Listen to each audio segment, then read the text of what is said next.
आप सभी को मेरा नमस्कार। हमारे नए वीडियो में आप सभी का स्वागत है। और आज विश्व हिंदी दिवस है। विश्व हिंदी दिवस की हार्दिक शुभकामनाएं। अब हम शुरू करते हैं प्रगतिशील काव्य। ठीक है, प्रगतिशील काव्य पर वीडियो बनाना है आज मुझे। तो देखिए, प्रगतिशील काव्य। प्रगतिशील काव्य क्या है? सामाजिक यथार्थवाद व आधारित कविता का एक रूप है। प्रगतिशील कवियों ने अपने काव्यों में जन सामान्य के लिए प्रगति विधायक तत्वों को शामिल किया है। प्रगतिशील काव्य में सामाजिक विषमताओं, आर्थिक शोषण और भ्रष्टाचार पर व्यंग्य किया जाता है। ठीक है, तो आज इसी पर वीडियो हम बनाएंगे, जो कि हिंदी में प्रगतिशील कविता का आविर्भाव सन 1935 से लेके 35 या 36 के आसपास हुआ है। यह वह समय है जब भारतीय स्वाधीनता आंदोलन में गर्म दल प्रभावित हो रहा था। साथ ही विश्व मंच पर भी अनेकानेक परिवर्तन आ रहे थे। सन 1935 में फ्रांस में प्रगतिशील लेखक संघ की स्थापना हुई थी। ठीक है, तो उसी के बारे में आज हम उसी काव्य पर चर्चा करेंगे। देखिए आप सभी, 1930 के आसपास राष्ट्रीय स्वाधीनता आंदोलन में नया उभार आया। देश में किसान मजदूरों के आंदोलन तेज हुए और कांग्रेस में वामपंथी रुझान प्रभावशाली हुआ। उधर रूस में समाजवादी राज्य की स्थापना हो गई थी और मार्क्सवादी विचारों की लहर एशिया के देशों में भी चल रही थी। ऐसी स्थिति में 1936 में प्रगतिशील लेखक संघ का अधिवेशन हुआ, जिसके सभापति प्रेमचंद्र जी थे। बाद में रविंद्रनाथ ठाकुर, जवाहरलाल नेहरू, श्रीपाद अमृत डांगे जैसे प्रसिद्ध व्यक्ति भी इसके सभापति बने।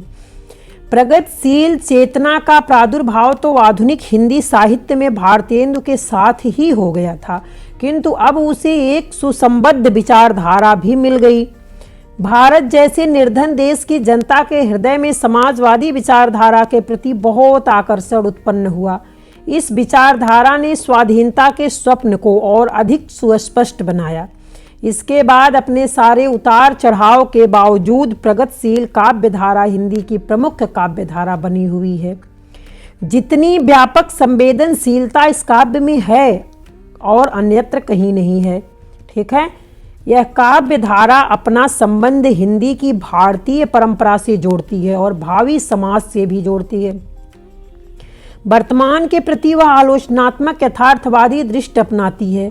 प्रगतिवादी काव्य धारा की प्रमुख प्रवृत्तियां इस प्रकार हैं, जो है पहला नंबर, प्रगतिवादी काव्य शोषण का विरोध करता है। वह मानता है कि आज किसान मजदूरों पर सामंतों और पूंजीवादियों का अत्याचार हो रहा है।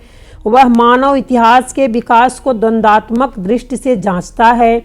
किसान मजदूर एक होकर इस शोषक व्यवस्था का अंत करेंगे।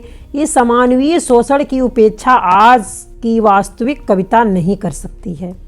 ठीक है, नंबर 2, प्रगतिवादी कवि शोषित में शक्ति देखता है, क्योंकि शोषण इतिहास की गति और सामाजिकता के विपरीत है।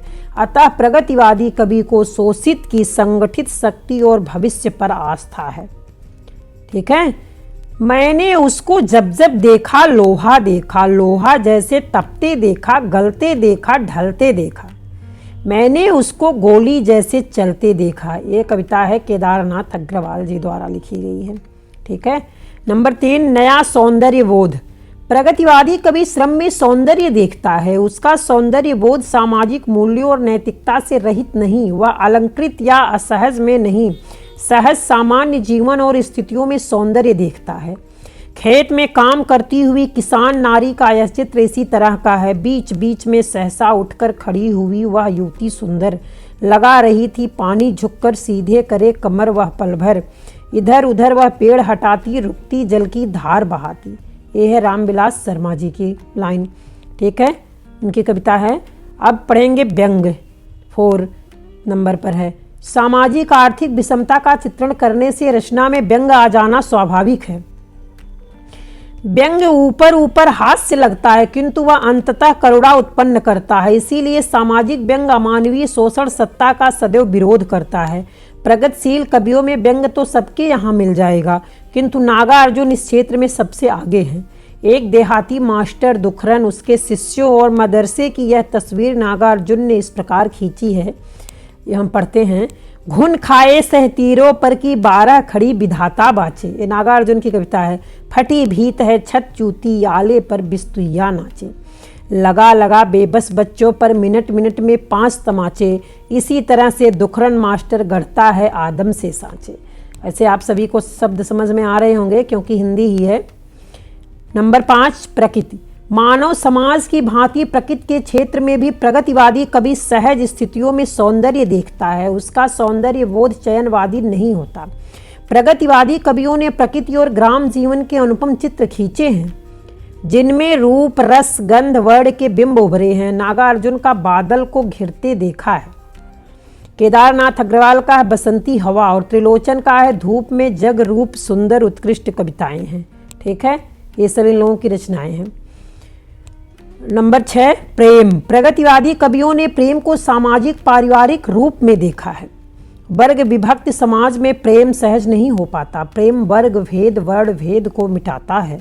प्रगतिवादी कवि प्रेम की पीड़ा का एकांतिक चित्रण करता है, किंतु वह वास्तविक जीवन संदर्भों में होता है, अतः उसका एकांत भी समाजोन्मुख होता है। जैसे त्रिलोचन का यह अकेलापन, आज मैं अकेला हूँ, अकेले रहा नहीं जाता, जीवन मिला है यह रतन मिला है यह, फूल में मिला है या धूल में मिला है यह, मोल तोल इसका अकेले कहा नहीं जाता, आज मैं अकेला हूँ। ठीक है, अब आगे है, समाजवादी देशों का समर्थन भी प्रगतिवादी कविता करती है। प्रगतिवादी कविता ने स्वाधीन भारत की स्थितियों में भी विकास किया और इसकी धारा अवरुद्ध नहीं हुई। नागार्जुन, केदारनाथ अग्रवाल, त्रिलोचन, शिवमंगल सिंह सुमन, सील, भारत भूषण अग्रवाल, गजानन माधव मुक्तिबोध 1917 से लेकर 1964 आदि इस धारा के प्रमुख कवि हैं ये सब। ठीक है, अब 1943 में अज्ञेय द्वारा संपादित तार सप्तक प्रकाशित हुआ। इसमें 7 कवि संकलित थे जो गजानन माधव मुक्तिबोध, रामविलास शर्मा, नेमिचंद्र जैन, गिरजा कुमार माथुर, भारत भूषण अग्रवाल, प्रभाकर माचवे और सच्चिदानंद हीरानंद वात्स्यायन अज्ञेय। इनमें से अधिकांश प्रगतिवादी थे। उस समय अज्ञेय भी समाजवादी विचारधारा से अपने को जोड़ते थे। यद्यपि इसमें द्वितीय विश्व युद्ध से उत्पन्न संदेहवाद, वैज्ञानिक उपलब्धियों से ज्ञात विराट के सम्मुख मनुष्य की नगण्यता आदि का भी बोध कम से कम अज्ञेय की कविताओं में मिलने लगता है। ठीक है, इन कवियों को संपादक ने राहों के अन्वेषी कहा है, लेकिन कुल मिलाकर तार सप्तक प्रगतिवादी चेतना की कविताओं का संकलन है। ठीक है, अब निबंध देखते हैं।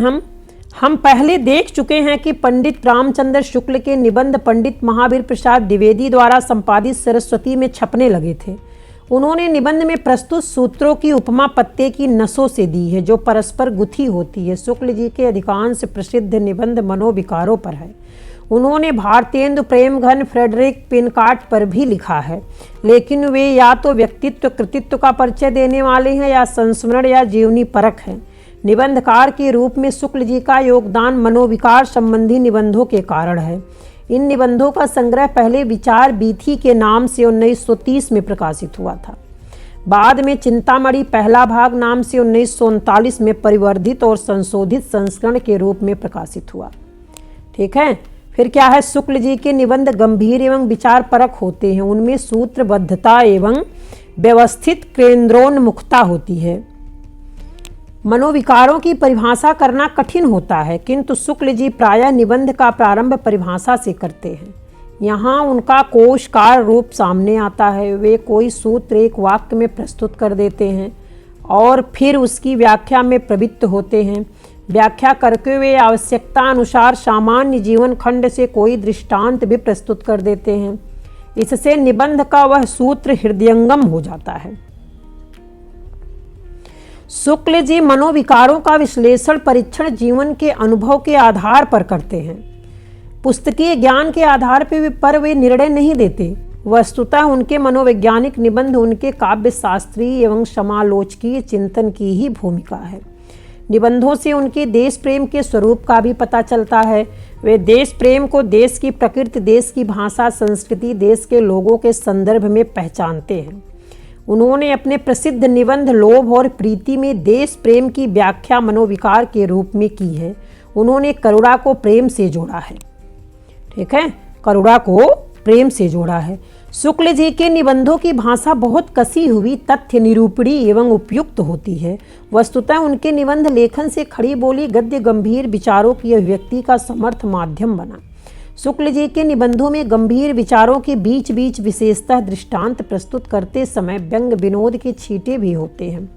उनका व्यंग शिष्ट किंतु प्रभाव में अचूक होता है। आगे है, इस समय रविंद्रनाथ के प्रभाव से भावात्मक शैली में निबंध लिखे गए। वे रहस्योन्मुख होते थे, उन्हें आध्यात्मिक भी समझा जा सकता था और श्रृंगारी भी। निबंधों में वह या वे को संबोधित किया जाता था। कभी कभी तुमको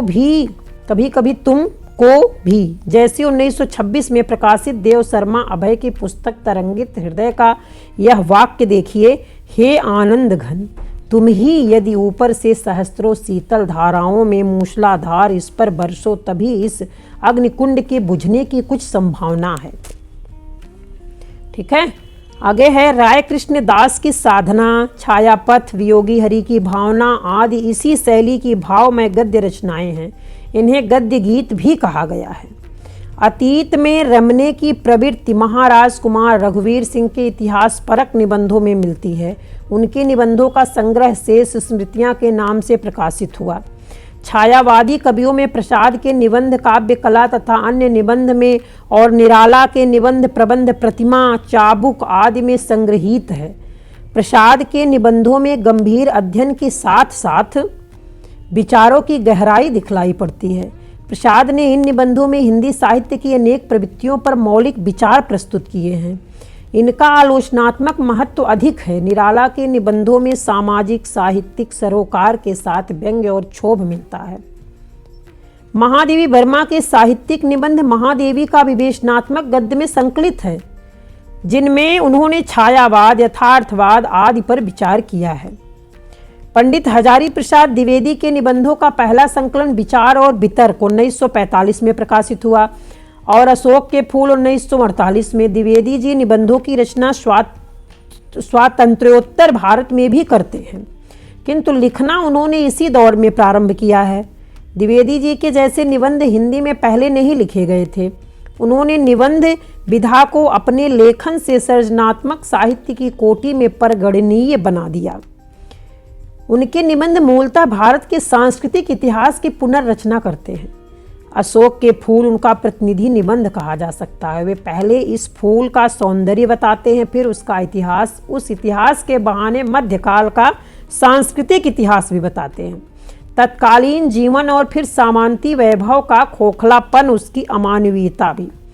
अंत में अशोक के फूल की वर्तमान उपेक्षा, इन सब से वे इतिहास की दुर्दांत और निर्मम धारा का प्रभाव पाठकों के दिल पर छोड़ जाते हैं। यह प्रभाव रचनात्मक कृतियों के प्रभाव जैसा होता है। द्विवेदी जी की बहुत बड़ी शक्ति है पांडित्य को पीछे रखकर सहज हो पाने की क्षमता। वे बड़ी से बड़ी बात को सरल सहज शैली में कहकर पाठक का विश्वास अर्जित कर सकते हैं। उनकी शैली अनौपचारिक होती है, उसमें पांडित्य और लोक जीवन का सहज प्रवाह दोनों में है। जैनेन्द्र कुमार, सिया राम शरण गुप्त, राहुल सांकृत्यान और पदुमलाल पुन्नालाल बख्शी, बाबू गुलाब राय, सदगुरु शरण अवस्थी आदि अन्य उल्लेखनीय निबंधकार हैं। शिवपूजन सहाय सहज सरल शैली के गद्यकार थे।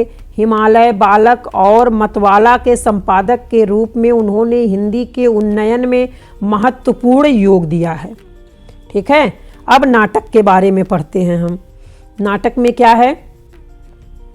भारतीय युग में नाटक साहित्य प्रधान काव्य रूप बन गया था, किंतु बाद में नाट्य रचनाएं कम हो गई।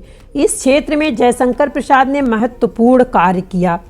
उनके नाटकों से हिंदी साहित्य में बहुत बड़े अभाव की पूर्ति हुई। नाट्य रचना का विधान प्राचीन काव्य शास्त्र में विस्तार से किया गया है। हिंदी नाटककारों ने उस विधान को ज्यों का त्यों स्वीकार नहीं किया है। नांदी मंगलाचरण प्रस्तावना को हटाया जाने लगा।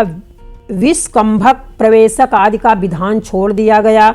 विदूषक के बदले कोई मनोरंजक पात्र रखा जाने लगा। सांचे में ढले हुए पात्रों के स्थान पर निजी व्यक्तित्व की विशेषताओं से युक्त पात्र आने लगे।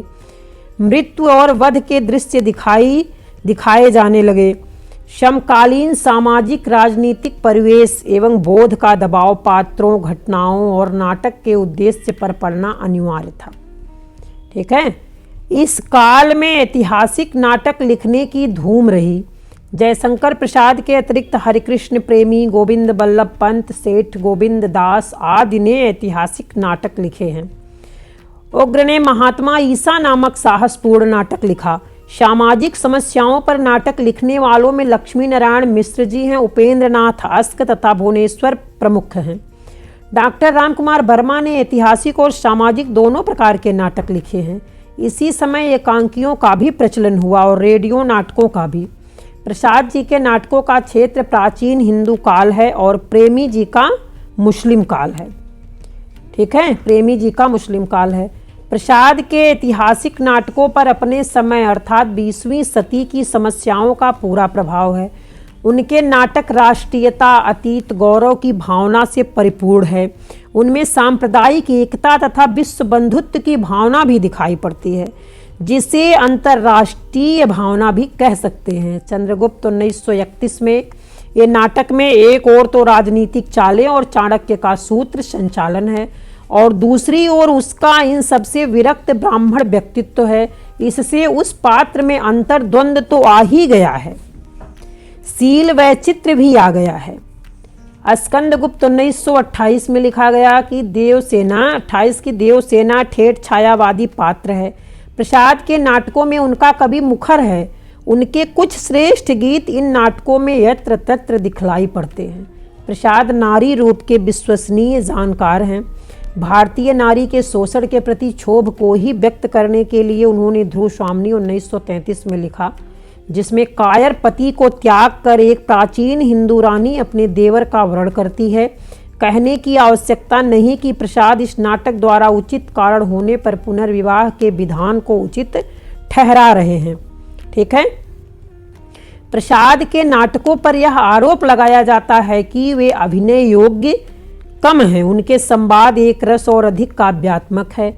फिर भी प्रसाद के नाटकों का मंचन उनके जीवन काल से ही होता रहा है। प्रसाद की अन्य उल्लेखनीय नाट्य कृतियाँ हैं जो हैं अजातशत्रु, राज्यश्री, विशाख, जन्मेजय का नागयज्ञ, कामना को स्वप्न रूपक समझना उचित होगा। इसमें एक अपूर्व लोक का निर्माण किया गया है। ठीक है, इसमें एक अपूर्व काव्य का निर्माण किया गया है। आगे है श्री हरिकृष्ण प्रेमी के शिवा साधना और रक्षाबंधन नाटक प्रसिद्ध है। श्री प्रेमी के नाटकों के कथोपकथन स्वाभाविक हैं। शिवा साधना छत्रपति शिवाजी के जीवन पर है और रक्षाबंधन इस प्रसिद्ध ऐतिहासिक अनुश्रुति पर कि मेवाड़ की महारानी करमोती द्वारा राखी भेजने पर हुमायूं ने गुजरात के शासक बहादुर शाह जफर को युद्ध में पराजित करके अपनी धर्म बहन की रक्षा की थी। आधारित है। दोनों नाटकों पर स्वाधीनता आंदोलन के विचारों का प्रभाव स्पष्ट है। सेठ गोविंद दास के कर्तव्य में राम और कृष्ण दोनों के चरित्रों को एक ही नाटक में गूंथ दिया गया है और दिखाया गया है कि राम लोकहित का पालन मर्यादा के द्वारा करते हैं और कृष्ण अपनी अवसरानुकूल रणनीति द्वारा। श्री गोविंद बल्लभ पंत का सबसे प्रसिद्ध नाटक है राजमुकुट है, जो पन्ना धाय के अपूर्व त्याग की कथा पर आधारित है। ठीक है। श्री उदय शंकर भट्ट ने पौराणिक आधार लेकर राधा, विश्वामित्र और मत्स्यगंधा आदि रीति नाटकों की रचना की है। हिंदी नाटक को एक नया मोड़ श्री लक्ष्मी नारायण मिश्र ने मुक्ति का रहस्य 1932 में और सिंदूर की होली 1934 में लिख कर दिया। दोनों समस्या नाटक है। समस्या नाटक से तात्पर्य ठेठ समकालीन जीवन की समस्याओं से है, जो बहुत कुछ व्यक्ति के मनोजगत से संबद्ध है। इनमें भावुकता से भरसक बचा गया है। इस दौर में एकांकी नाटकों का प्रचलन बढ़ा। शुक्ल जी ने लिखा है, एकांकी भारतीय साहित्य में कोई नई विधा नहीं है। एक अंक वाले कई उपरूपक हमारे यहाँ बहुत पहले से माने गए हैं। एकांकी में समय की बचत होती है और कथ्य को अधिक धारदार ढंग से प्रस्तुत किया जा सकता है। प्रसाद के एक घूंट को अनेक विचारकों ने एकांकी कहा है। कथा साहित्य में जो स्थान कहानी का है, वही रूपक के क्षेत्र में एकांकी का है। रामकुमार वर्मा, उपेंद्र नाथ अस्क, भुवनेश्वर आदि ने एकांकी साहित्य की श्री वृद्धि की। राम कुमार वर्मा द्वारा लिखित 1 तोले अफीम की कीमत 10 मिनट, स्वर्ग का कमरा आदि प्रसिद्ध एकांकी है। अस्क ने चरवाहे, लक्ष्मी का स्वागत, सूखी डाली, पहेली लिखे हैं। ठीक है, पहेली आदि एकांकी लिखे गए हैं।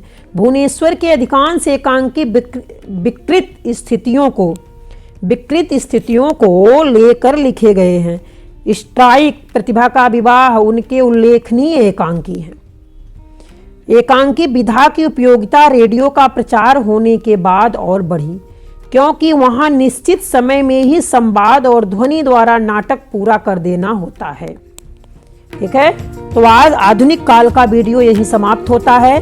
मैं नए वीडियो के साथ फिर मिलूंगी, तब तक के लिए धन्यवाद।